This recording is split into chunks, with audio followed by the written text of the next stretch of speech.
Tema 1. Matrices. El concepto de matriz viene directamente relacionado con lo que es una tabla. Por ejemplo, si tenemos esta tabla en la que lo primero que tenemos que entender es que está formada por 3 filas, que son los sentidos horizontales de los datos, y 4 columnas, que serían estas. Por ejemplo, esta tabla referida al dinero que pueden ganar 3 personas el lunes, martes, miércoles o jueves, pues los datos recogidos en esta tabla son el origen de lo que conforma lo que es la matriz. Hay que darse cuenta que, por ejemplo, tenemos datos que podrían ser fraccionales, datos positivos, ceros o incluso raíces, podría ser cualquier tipo de número. Entonces llamamos matriz a lo que es el propio contenido de esta tabla. Es decir, si nosotros quitáramos las líneas de separación y quitamos los rótulos tanto de las columnas como de las filas, tendríamos el contenido de la matriz. Lo único que para identificar claramente que esto es una matriz, lo que le vamos a poner es un gran paréntesis delante y detrás. En este caso, la identificación de la matriz, vamos a llamarle M a la matriz. Lo que tenemos que ver es que es una matriz que tiene 3 filas, por lo tanto podríamos identificarla con un 3 aquí, y tiene 4 columnas. Cada columna es este contenido. Por lo tanto, sería una matriz 3×4. Y el 3×4 es lo que se llama dimensión de la matriz. Hay que darse cuenta que la matriz no tiene por qué tener el mismo número de filas y de columnas. Por ejemplo, esta matriz tiene 3 filas, que serían 1, 2 y 3, y 2 columnas. Por lo tanto, es una matriz de dimensión 3×2. Y este tipo de matrices se llaman matrices rectangulares, dada la forma y la diferencia de número entre filas y columnas. Pero eso no quita que pueda haber matrices que llamamos cuadradas. Por ejemplo, en este caso tenemos una matriz cuya dimensión sería 3×3. Tenemos 3 filas y 3 columnas. Lo que ocurre es que este tipo de matrices cuadradas, en las que coincide el número de filas y columnas, a esto le llamamos orden. Igual que en las rectangulares esto es la dimensión, en las cuadradas es orden. Y para evitar reiterar el número 3, lo que se suele hacer es poner exclusivamente el valor del número de filas o columnas. Como hemos visto, las matrices, el contenido de la matriz en realidad puede estar separado por una especie de cuadrícula que en ningún caso vamos a representar, pero a cada uno de los datos que figuran dentro de esta cuadrícula le vamos a llamar elemento. Y en los desarrollos teóricos vamos a seguir una nomenclatura que nos permita identificar cada elemento. Por ejemplo, el elemento este sería el elemento, vamos a llamarle A, y como es de la fila 1, sería A1, columna 1. El siguiente sería de la fila 1, columna 2.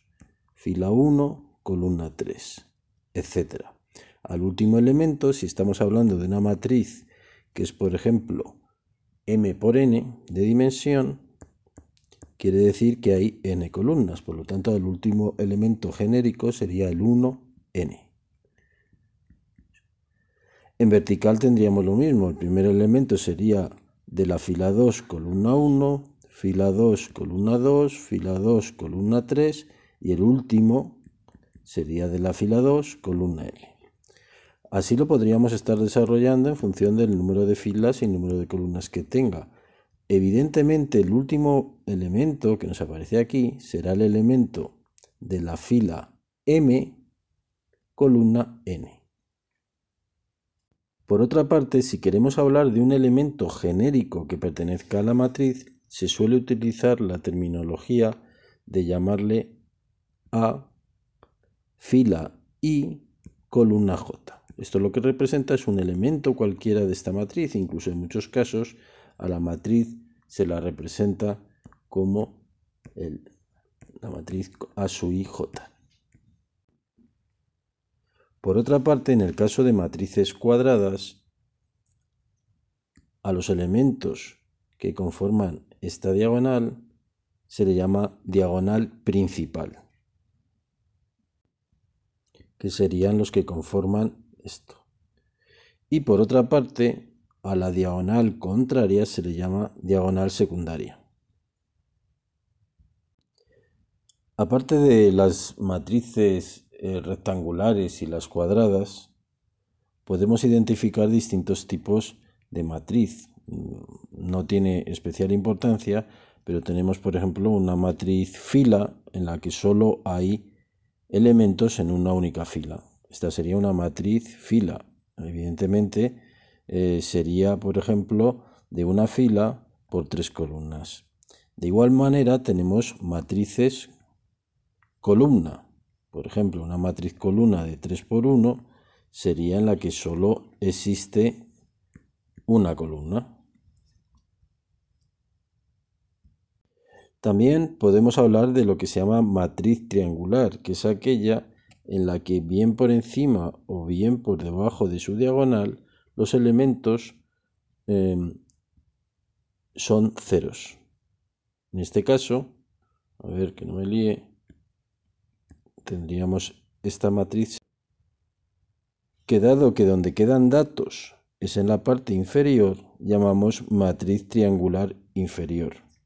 Si por el contrario los ceros los encontramos en la parte inferior, la zona con datos sería superior. Aquí estaríamos en una triangular superior.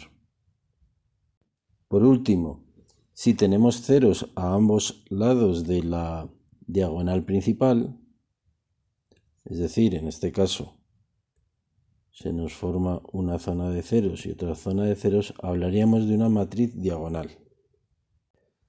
Si nos encontramos con una matriz de carácter diagonal en el que los números son repetidos en cada uno de los elementos de la diagonal, se trata de una matriz escalar.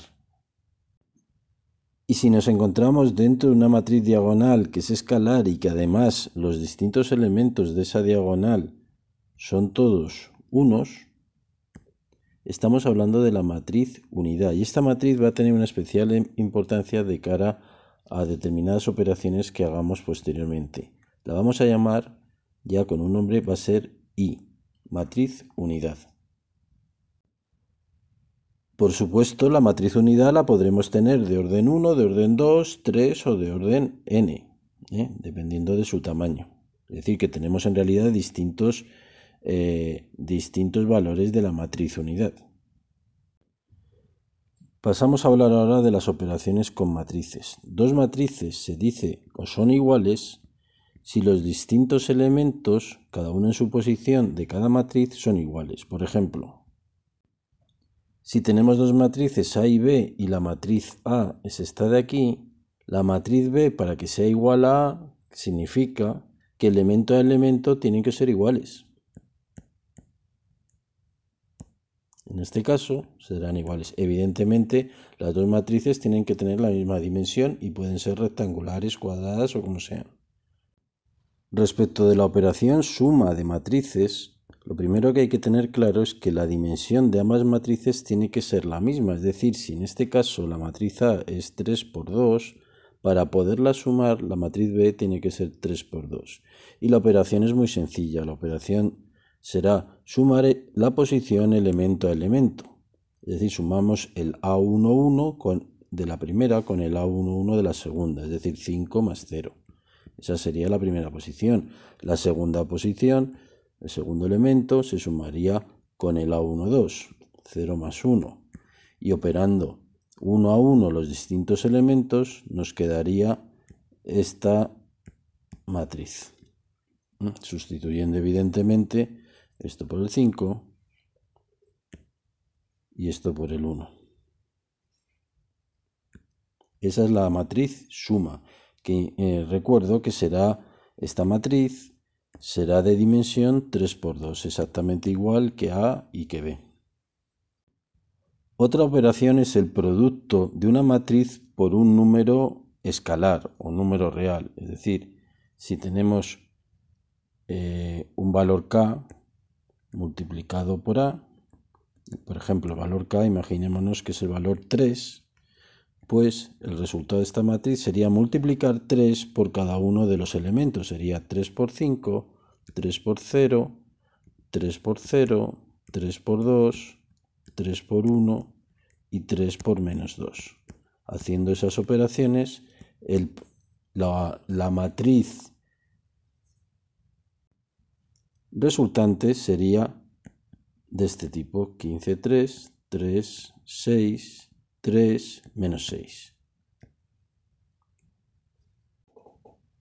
Una operación ya más complicada es la operación de producto o multiplicación de matrices. Por ejemplo, si en este caso queremos multiplicar la matriz A por la matriz B, lo primero y muy importante es que tenemos que fijarnos en la dimensión de cada una. Si tenemos 3 por 2, en este caso, el número de columnas de la primera tiene que ser igual al número de columnas de la segunda. Por lo tanto, en este caso no sería multiplicable, ya que la dimensión de la segunda es 3 por 2. La primera condición que se tiene que dar es que este número, las columnas del primero tienen que ser igual a las columnas del segundo. Por lo tanto, en este caso no es posible hacer la multiplicación, lo que nos indica que no siempre es posible multiplicar matrices. Por ejemplo, en este caso tenemos una matriz 3 por 2 y el número que figura en las columnas tiene que coincidir con el número de filas de B. En este caso es exactamente igual. Por lo tanto, lo primero que tenemos que saber es que una vez se puede realizar esta operación, la operación producto, que va a ser A por B, la dimensión que va a tener el producto de A por B va a ser lo que nos quede. Es decir, va a ser de 3 filas por 5 columnas, ya que una vez hemos establecido la igualdad del 2 con el 2, es como si esto lo anuláramos. Una vez sabemos la dimensión de la matriz producto A por B, tenemos que saber cómo operar. Y para operar es importante primero el orden, pero lo que tenemos que ver es que en esta matriz el primer elemento sería un elemento que llamaríamos el elemento A1, 1. Eso quiere decir que es el elemento formado por la primera fila de A y la primera columna de B. Y en cuanto a su operativa, sería multiplicar el primer elemento de esta matriz, de la fila, por el elemento de la columna de B. Y le sumaríamos el elemento de la fila por el elemento de la columna restante. Es decir, lo que vamos a hacer es 0 por 1 más 1 por 0. Es decir, 0 por 1 más 1 por 0. Lo que nos va a quedar un valor de 0.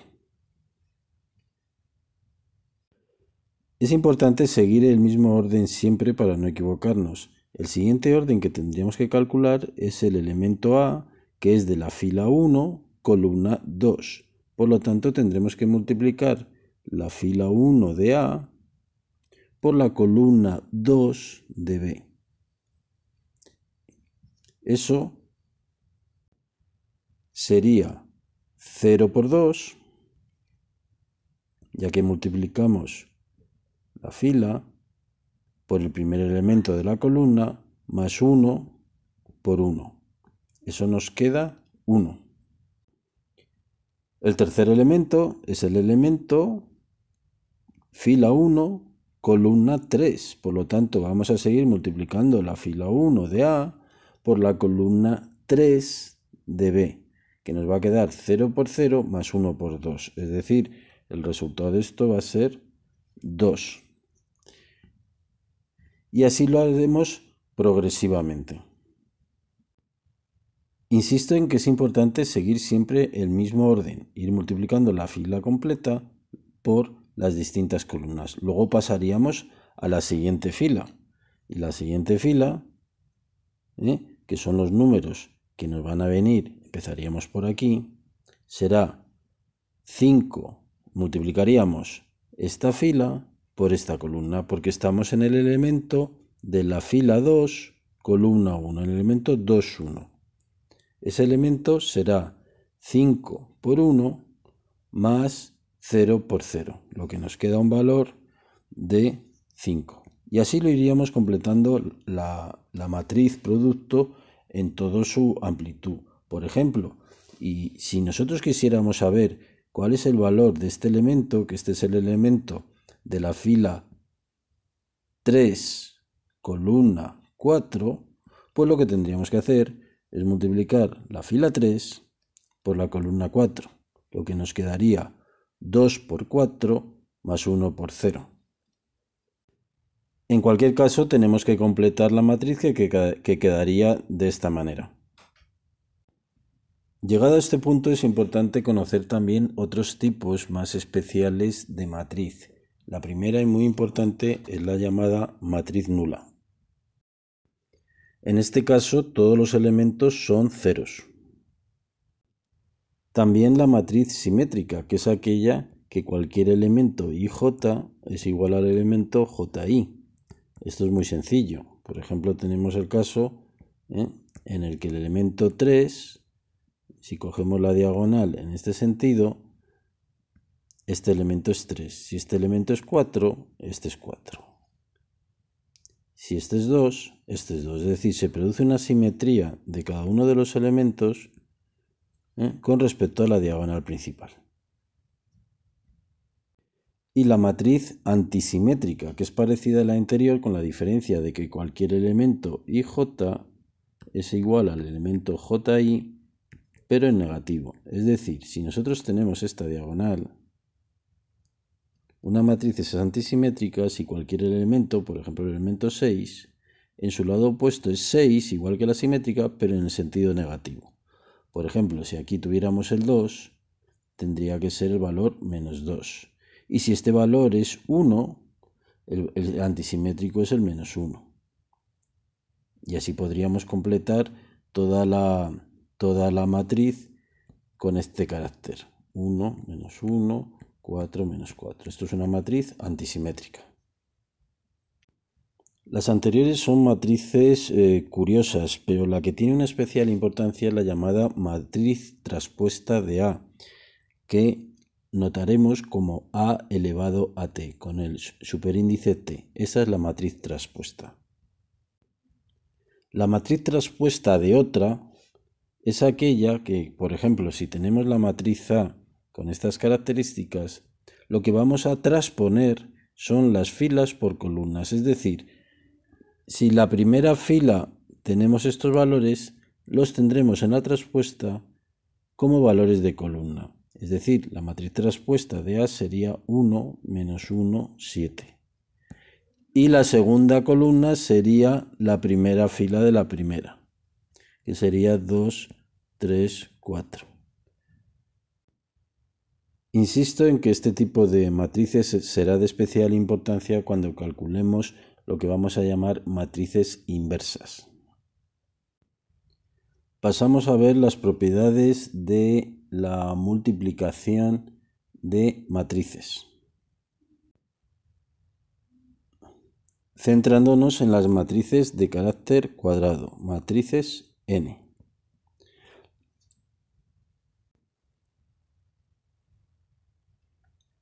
La primera propiedad es la propiedad asociativa, de manera que si tenemos tres matrices podemos operar aprovechando esta propiedad entre ellas.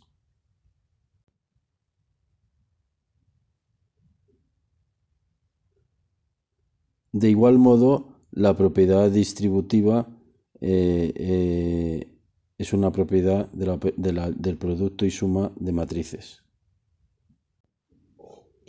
Al igual que los números, las matrices cuadradas también tienen elemento neutro, que si recordamos respecto de los números, si tuviéramos un número A, el elemento neutro es aquel número, que en el caso de números reales es el 1, que multiplicado por otro número nos mantiene, no opera, se mantiene la A. En el caso de matrices, también existe un elemento neutro que va a ser precisamente la matriz unidad de la que hemos hablado anteriormente. Es decir, la matriz A por la matriz unidad sigue manteniéndose en A. Por ejemplo, si multiplicamos o si buscamos el elemento neutro de esta matriz A, evidentemente lo que hay que saber es de orden 2 y será la matriz unidad de orden 2. Si operamos con esto, vemos que se nos mantiene la matriz original A, se nos mantiene sin que se haya visto alterada por la multiplicación respecto de la matriz unidad. Lo que sí es de especial importancia es que la multiplicación de matrices no es conmutativa. Si multiplicamos una matriz por otra, no tiene por qué ser igual a B por A. Entre otras cosas porque, como hemos visto anteriormente, el orden o la dimensión de las matrices tiene que cumplir una condición. Es decir, si la primera es 3 por 2, esta tiene que ser 2 por algo, 2 por 7. Si esto lo alteramos, 2 por 7 no es multiplicable por 3 por 2, por cuanto el 7 tiene que ser igual al 3, hecho que no se da en este caso y por lo tanto no se puede hacer esta multiplicación. Y terminamos las propiedades hablando del elemento inverso, que en el caso de los números recordamos que si teníamos el número 3 y la multiplicación, el elemento inverso del 3 era el 1/3, porque al operar el 3 por ese número nos producía el elemento neutro, que es el 1. Cuando esto lo llevamos al terreno de las matrices, vamos a hablar de la matriz inversa, que básicamente lo que quiere decir es que si tenemos una matriz A, la matriz inversa, y le vamos a poner el sobreíndice de -1, pero teniendo en cuenta que no quiere decir esto que sea 1 partido por A elevado a 1, esto no, es una mera simbología, el -1 es una mera simbología, lo que define a la matriz inversa es que al multiplicar por A nos va a dar el elemento neutro de las matrices, que es la matriz unidad.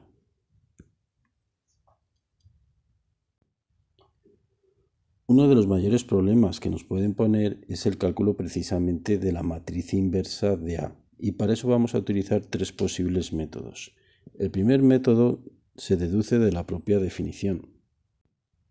Por ejemplo, si tenemos esta matriz A, la matriz inversa será aquella que nos produzca la matriz unidad. La matriz unidad, en este caso, al ser de orden 2, sería esta. Por lo tanto, basta con poner los diferentes elementos teóricos de la matriz inversa, vamos a llamarles en este caso A, B, C, D para simplificar, y desarrollando el propio producto de estas dos matrices, a esta la llamaríamos A-1, que es la matriz inversa, y operando y resolviendo el sistema podríamos determinar los valores de A, B, C y D. En este caso nos quedarían estas 4 ecuaciones con 4 incógnitas y bastaría resolver este sistema para determinar los valores A, B, C y D que nos determinarían la matriz inversa y ya estaría resuelta. El segundo método es utilizando el método de Gauss-Jordan, que básicamente consiste en colocar aquí la matriz A, de la que queremos buscar la inversa, y separado por una raya vamos a colocar la matriz unidad. Entonces vamos a intentar transformar las filas de esta matriz para conseguir que al final lo que nos quede aquí sea la matriz unidad y el resultado va a ser la matriz inversa. Lo vemos en el ejemplo. Hay que insistir en que las operaciones que busquemos Lo que pretenden es que en la parte de la izquierda nos aparezca la matriz unidad. Por lo tanto, haremos operaciones que yo empezaría por la parte del 3 para convertir esto en un 0. Para convertir esto en un 0 vamos a hacer esta operación que la vamos a aplicar a toda la matriz, quedándonos esta nueva matriz. El siguiente paso, para conseguir que esto sea sea la matriz unidad, será convertir el 2 en 0. Y para eso haremos una nueva operación.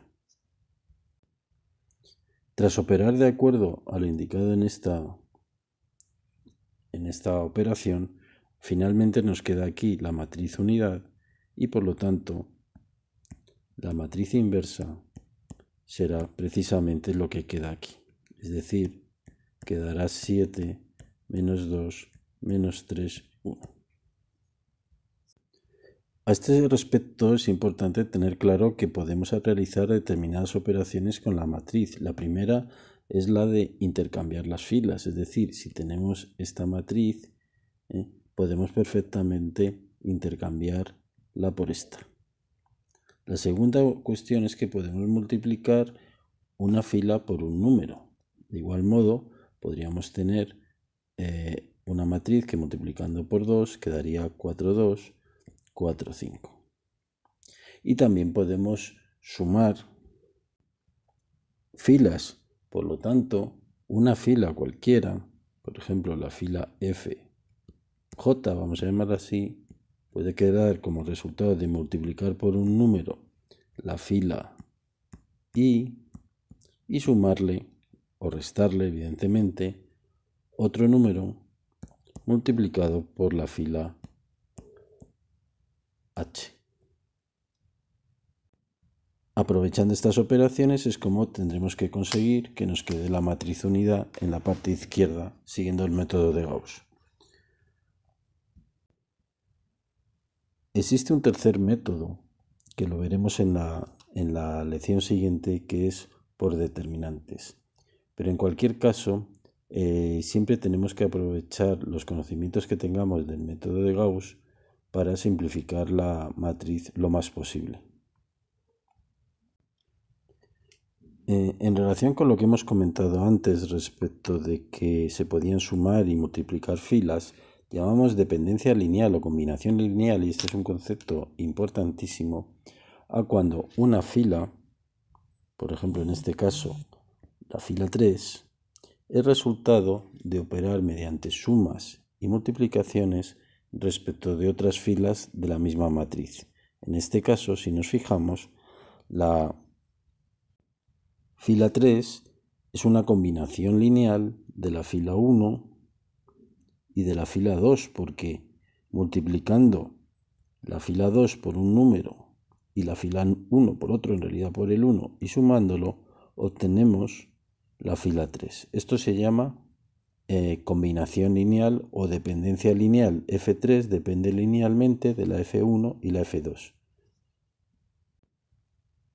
Si este concepto, si lo llevamos al ámbito de los colores, básicamente quiere decir cuando es semejante a que un color dependa de otros colores básicos. Es como si dijéramos que el color naranja es una mezcla del rojo y el amarillo. Este color es combinación de estos dos, igual que esta fila es combinación en distintas proporciones de estas dos. Terminamos la lección con un concepto que es clave y que hay que dominar perfectamente, que es el de rango de una matriz. Y lo primero que hay que tener claro es que el rango de una matriz no tiene por qué ser de una matriz cuadrada, puede ser de una matriz rectangular, cuadrada o cualquier tipo de matriz. El concepto de rango es el número de líneas de una matriz que son linealmente independientes, es decir, que no son combinación lineal de otras. Y cuando hablamos de líneas, hablamos tanto del concepto de línea, columna, como fila.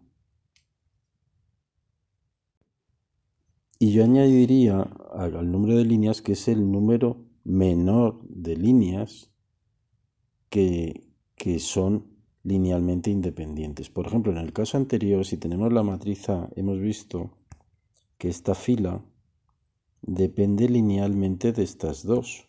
Por lo tanto, directamente la podríamos quitar. Con esto, el rango de esta matriz, el rango de A, nos quedaría 2, si estas son realmente independientes. Y cogemos el rango 2 porque son dos filas. A ver, tendríamos dos filas, ¿eh? Y es menor que 3 columnas. El problema es que no siempre vamos a ver claramente si hay combinaciones lineales de unas filas con otras. Por eso también podemos utilizar el método de Gauss, en el sentido de ir buscando líneas o ir buscando ceros en las líneas para llegar a ver si de alguna manera una fila que quede con todos ceros se puede anular. Básicamente, el sistema para calcular el rango que utilizaremos es el de aprovechando los determinantes, y lo veremos en la próxima lección. Pero si nosotros tenemos una matriz y de alguna manera antes de pasar a los determinantes podemos quitar todas las filas que nosotros detectemos que son ceros, todas las filas que detectemos que son combinación lineal, va a simplificar muchísimo cualquier cálculo, porque si tenemos una matriz, por ejemplo, de 4 filas y directamente nos hemos quitado dos, una porque son ceros y otra porque es una combinación lineal que hemos detectado, el cálculo lo tendríamos, o la comprobación ya la tendríamos que hacer sobre estas dos únicas filas. Y nuestra única duda será si es de rango 1, si podemos anular una fila, o es de rango 2. En cualquier caso, repito que el método ineludible para calcular el rango vendrá determinado por determinantes.